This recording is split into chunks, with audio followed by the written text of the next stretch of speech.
Hello. হ্যাঁ আব্বা কও। বাবা তুমি কোথায় আছো? আরে আব্বা আমি তো হোস্টেলে আছি, হোস্টেলে। কি করতেছো?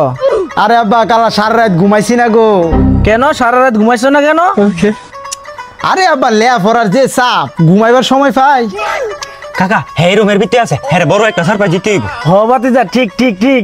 আরে বাবা আজকে তোমার জন্মদিন, এই জন্মদিনে তুমি এত কষ্ট করে লেখাপড়া করতেছো। কি করতাম আব্বা, ছাত্র জীবন তো, আর তোমরারও তো মুখ উজ্জ্বল করতে হইব না, তোমার ফুতে লেখাপড়া কইরা বড় হইতো না। আচ্ছা বাবা, তোমার কি আমাদের সাথে দেখা করতে ইচ্ছা করে না? হ্যাঁ আব্বা ইচ্ছে তো করে, কি করতাম এখন, কোনো উপায় নাই যে।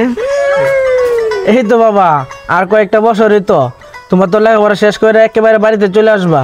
হ্যাঁ আব্বা মাঝে মাঝে মনে করি আমি দরজাটা খুলি আর তুমি ঢুকে যাও গা। কিরে বেটা দাম নিবি তোরে? আচ্ছা চলেন চলেন, হ্যাঁ সারপ্রাইজটা দিয়ে হইলাই। বাবা হ্যাপি বার্থডে। हे प्रभु हे हरि राम कृष्ण जगन्नाथ